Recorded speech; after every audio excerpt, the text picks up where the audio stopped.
Hey, everyone. Welcome back to our VA Mastery Series. Happy Wednesday. Thank you so much for your patience as I had to push off the live today, just due to some scheduling things. But, that's what happens in business and life. All right. So happy Wednesday. I am tuning in here from my office in Central New York. And as you're rolling in here, say hello. Tell me where you're tuning in from. I am streaming on Instagram. I am streaming into the Virtual Assistant Collective group, and I am streaming on YouTube as well. All right. So lots of places to watch today because you never know when technology is going to go south and some things, sometimes it just doesn't work, right? But good morning. I see you all rolling in. Say hello. And if you're watching the live, give me a hashtag live. If you're catching the replay, give me type hashtag replay in the comments. And if you're new to my page, give me a hashtag new. I'd love to reach out, get to know you, network, and collaborate. Good morning, Anne. Hashtag live from the Philippines. All right. It's so great to have you here. All right. Again, we're on episode number 15. And before I get started with the episode, we have some really, really great information for you today. But I just want to introduce myself for those of you that don't know me. My name is Jody Marvin, and I am a certified business strategist. I'm an operations manager, and I also train naturally organized women to build how to build virtual assistant businesses that they love from the comfort of home, from the ground up. All right. So welcome again. And I'm going to go ahead and get started. And if you're over on Instagram, say hello because we are streaming live. So, all right. So today we are going to be tackling a really, really important topic, but it might kind of sound a little bit dry at first. You know what I'm saying? Standard operating procedures, or SOPs that we call them, right? But, honestly, getting this right can really transform your virtual assistant business, and it can transform the business of your clients as well, right? Because not only is it important to have your own SOPs in place, but it's important to help your clients if they haven't established any SOPs, or if they do have some SOPs in place, but they need to be updated or refined or whatever, then, this is a great tool to have in your tool belt for yourself, for your own business, and for your clients' businesses. All right. And, SOPs, they really, really help you maintain consistency. They help you with your quality, right? Your quality of your work, your quality of your services, the quality of your processes, right? And, and it really helps you to make sure that every single client gets the same great experience. And that's what we want as VAs, right? We want to give those clients that great experience to keep them coming back, to give us referrals, right? And to keep those long-term relationships with our clients. So let's kind of dive in here and, talk about how to create and implement standard operating procedures, or SOPs. I'll call them SOPs going forward, all right? But you now know what they are. And these SOPs are really going to streamline your processes. And, honestly, it's going to make your life and your job as a VA a whole lot easier. Okay. Good morning, Raga.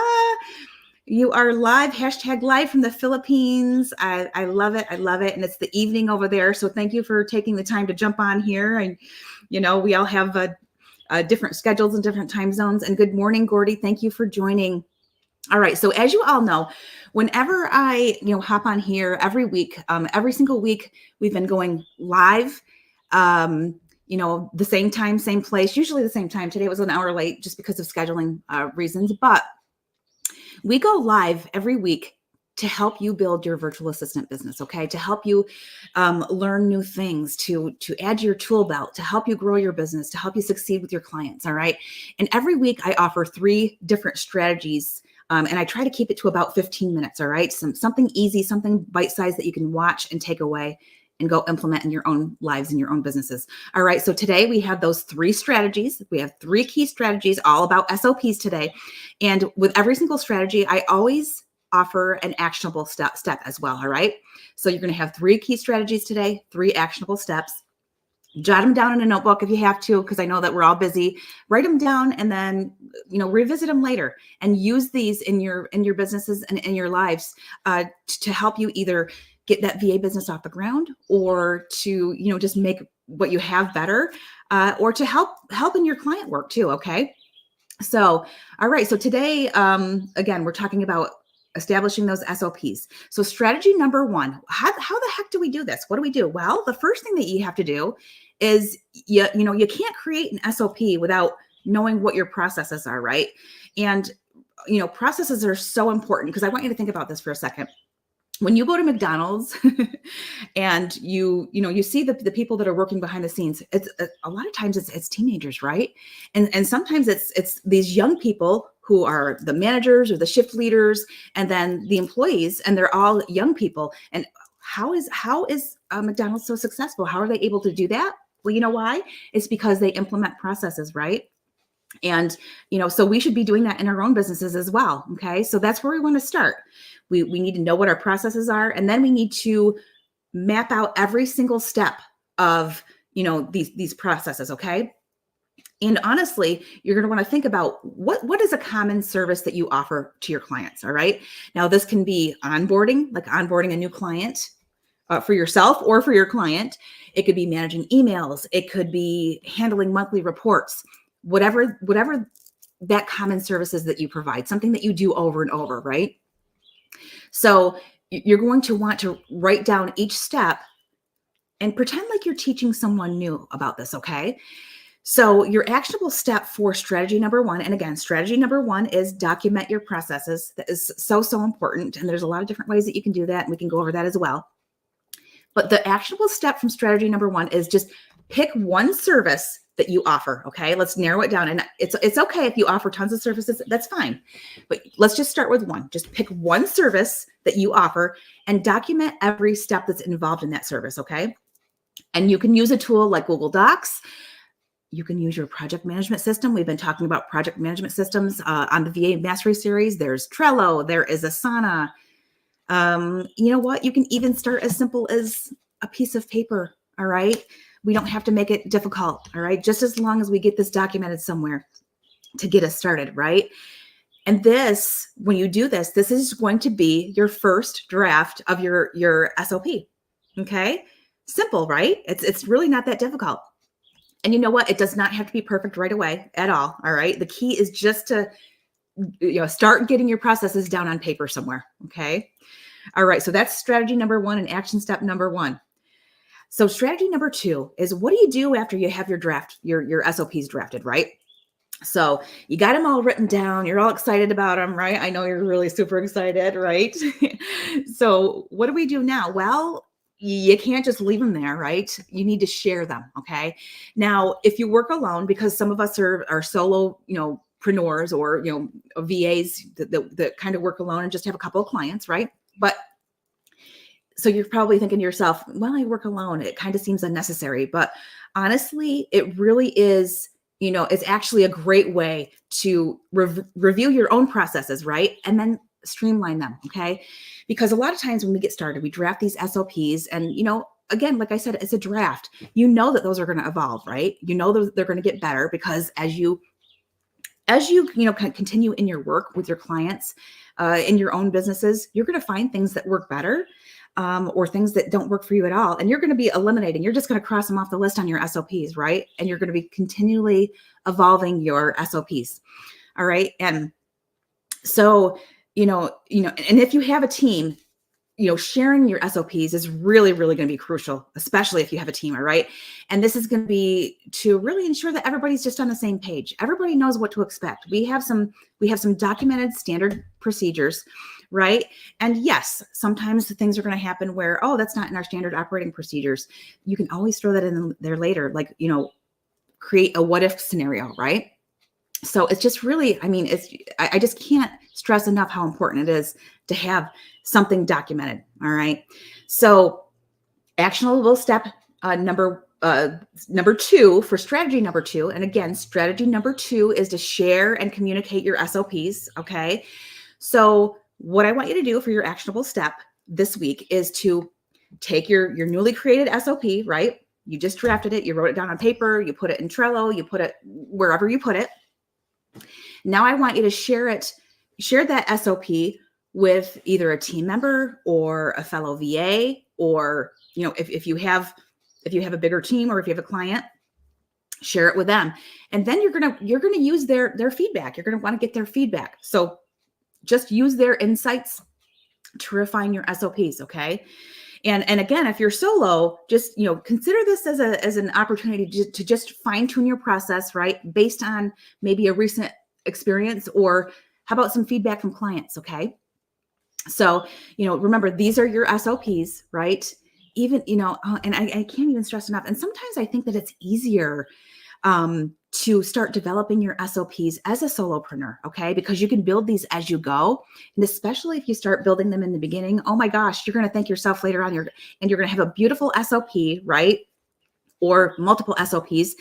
And you're going to be patting yourself on the back saying, oh my gosh, you just did yourself a favor. You've documented this along the way. And now I have a roadmap, right, for my business. And it's just really going to make your life easier and your job easier. So that is actionable step number 2, which is to share your newly created SOPs. Hello, Coach Corinne over on Instagram. Thank you for popping in and saying hello. Today is our weekly live VA Mastery Series, where we're talking about setting up standard operating procedures for our businesses. So great to have you here. And I do see a few of others of you rolling in here. So let me know if you have any questions so far about setting up SOPs in your own business for your clients. All right. And say good morning. Good morning. Good morning. And so strategy number 3 today, third and last strategy for today, is what are you going to do with your SOPs? You've got them drafted. You're starting to share them with your team, right? Or with, a colleague or someone to gather that feedback. Okay. Good morning, Jennifer. Great to see you here. Thank you for tuning in. So we're on strategy number 3 today of setting up our SOPs for our VA businesses or for our clients. So strategy number 3 is just to use your SOPs for training and for scaling. Listen to what I just said. All right. So SOPs are not just about maintaining quality, right? Quality work. They're also about scalability, honestly, because having these detailed SOPs makes it so much easier to bring on new team members, to get new team members up to speed, whether that's in your VA business. Like if you want to grow your VA business and you want to create an agency and you're bringing new VAs on, oh my gosh, how great is it to have your SOPs documented so that they can be part of their onboarding system, right? And plus, if you ever want to scale your business, right, having these SOPs in place, it just really ensures that the quality of your service, isn't going to just depend on one person, okay? Because if we want to scale our businesses, we have some business owners here in the Virtual Assistant Collective, right? A lot. I just took a poll recently, and I'm going to say even maybe more than half of us here in the Virtual Assistant Collective are business owners, right? How's wearing all the hats working for you, right? So that's why I'm saying SOPs, whether you're a virtual assistant, whether you're a business owner, are so important to have, because if you do want to scale, you want other people to do well and be successful in their roles, and that again, the quality of your service just doesn't depend on one single person. Okay. So actionable step number 3 for strategy number 3. And again, strategy number 3 was using your SOPs for training and scaling. So your actionable step is to just think about the future of your business. Okay. So if you were to hire someone tomorrow, right, what would they need to know? Okay. Just think about that. And, as you're thinking about that, update your SOPs with that perspective. Okay. With that lens on. All right. And just keep that in mind. And, when you're writing out your SOPs, just make sure that they're clear enough that someone outside of your business could take a look at those and understand those and follow those. Okay. So those are the general guidelines here. So that was strategy number 3 and action step number 3. So that is it for today. I always try to keep our trainings, at around 15 minutes, because I want it to be bite-sized so that you can pop in and pop out and take something away with you. So I'm going to wrap this up. So to recap, today we covered how to create and implement some effective SOPs for your VA business or for your own business, for all the amazing virtual business owners that are also in the Virtual Assistant Collective group. So we covered that. And how do we do that? We document our processes. Okay. Then we share them for feedback, and then we use them to train and scale your operations. Okay. And really by standardizing your procedures, you're not only ensuring the consistency and quality in your services, but you're also preparing for business growth. All right. So if you want to grow your business. Okay. And guess what? If you found today's topic really helpful and you're interested in becoming a VA, maybe you need some help bringing on clients or scaling your services, or you're in a 9 to 5 and you've been exploring maybe starting your own VA business. Well, I have a webinar coming up on June 24th where we're going to be looking at more strategies for getting that VA business up and running, or maybe, taking it to the next level. And it really is going to be a game changer for anyone looking to start a VA business, working from home and, creating that life by design. So make sure that you don't miss out on that. Okay. And I'm going to put a link to register here in the comments for those of you that would like to sign up. But that is it for today. I hope this was helpful. Tell me in the comments what you're going to do. Like, are you going to implement any of these tips or tricks into creating your SOPs? I would love to know. All right. And what are you doing already? And maybe you're automating them in some way. I would love to know. Help us. Let's spread the word here in our community and help each other with our SOPs. Okay. So thank you so much for tuning in, everyone. And just remember that with a little bit of structure with your SOPs, it really can lead to a lot of peace of mind. Right. And, we didn't start our businesses to be stressed out and busy and unorganized all the time, right? So anything that we can do to bring that peace of mind or to help us organize in our businesses, well, yeah, we're going to take that, right? Absolutely. So drop any questions that you have in the comments here, and I will see you in our next episode, which is going to be, again, next Wednesday at 10 a.m. Eastern. All right. So thanks again for tuning in, everyone. I'm checking the comments. I'm not seeing anything else. So if I didn't say hello to you, then I didn't see your comment, but I think I'm good. All right. So you guys have an amazing week. I hope you implement some of these SOP ideas into your business. All right. So until next time, I will see you all soon. Thanks. Bye.